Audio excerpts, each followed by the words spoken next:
এটা হলো একটি সস্তার স্মার্ট ওয়াচ। আর আমি এটি কিনেছিলাম মাত্র 350 টাকা দিয়ে। 300, 400, 500 কিংবা 600 এমন দামে এই ধরনের স্মার্ট ওয়াচ দারাজ কিংবা বিভিন্ন শপে পাওয়া যায়। অনেকেই এই ধরনের স্মার্ট ওয়াচ কিনতে চান, আর এই জন্যই অনেকে জানতে চান এই ধরনের ওয়াচগুলোতে কতক্ষণ চার্জ থাকে, কিভাবে কোন চার্জার দিয়ে চার্জ করতে হয়, আর কত সময় ধরে চার্জ করতে হয়। তো আজকের ভিডিওতে এই বিষয়গুলো নিয়েই আলোচনা করব। তো পুরো ভিডিওটি দেখতে থাকুন।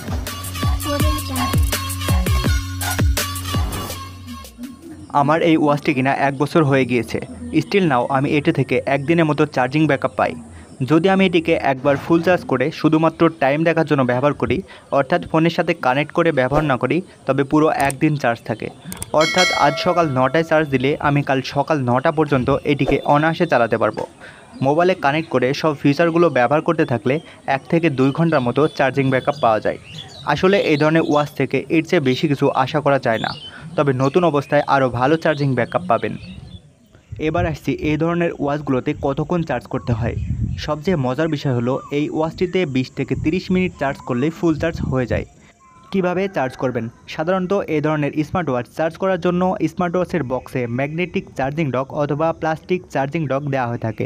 এই ধরনের চার্জিং ডকগুলো চার্জারে কানেক্ট করার মাধ্যমে চার্জ দিতে হয়। আমি যে স্মার্ট ওয়াচটি কিনেছি এটিতে একটি প্লাস্টিক চার্জিং ডক দেওয়া ছিল। ওয়াচটি এখানে বসালে খুব সুন্দরভাবে প্লাস্টিকে আটকে যায় এবং চার্জারে কানেক্ট করার মাধ্যমে খুব ভালোভাবে চার্জ করা যায়। কী ধরনের চার্জার দিয়ে চার্জ করবেন? এই ধরনের ওয়াচ চার্জ করার জন্য কখনও ফাস্ট চার্জার অ্যাডাপ্টার ব্যবহার করা উচিত নয়। যে কোনো নর্মাল চার্জার ব্যবহার করে চার্জ করবেন। চাইলে বাটন ফোনের চার্জার ব্যবহার করে চার্জ করতে পারেন, অথবা সর্বোচ্চ 10 ওয়াটের চার্জার ব্যবহার করে চার্জ করতে পারেন। তাহলে এই ধরনের স্মার্ট ওয়াচ থেকে ভালো ব্যাকআপ পাবেন এবং ব্যাটারি ভালো থাকবে। এবার আসছি এই ধরনের স্মার্ট ওয়াচ কোথা থেকে ক্রয় করবেন। যদি আপনার নিকটস্থ কোনো শপে এই ধরনের স্মার্ট ওয়াচগুলো বিক্রি করে থাকে, তাহলে সেখান থেকে দেখে শুনে ক্রয় করবেন। আর যদি অনলাইন থেকে কিনতে চান, তাহলে অবশ্যই রিভিউগুলো ভালো করে দেখে নেবেন এবং তারপর ক্রয় করবেন। তো দেখা হচ্ছে পরবর্তী কোনো ভিডিওতে। সেই পর্যন্ত সকলে ভালো থাকুন।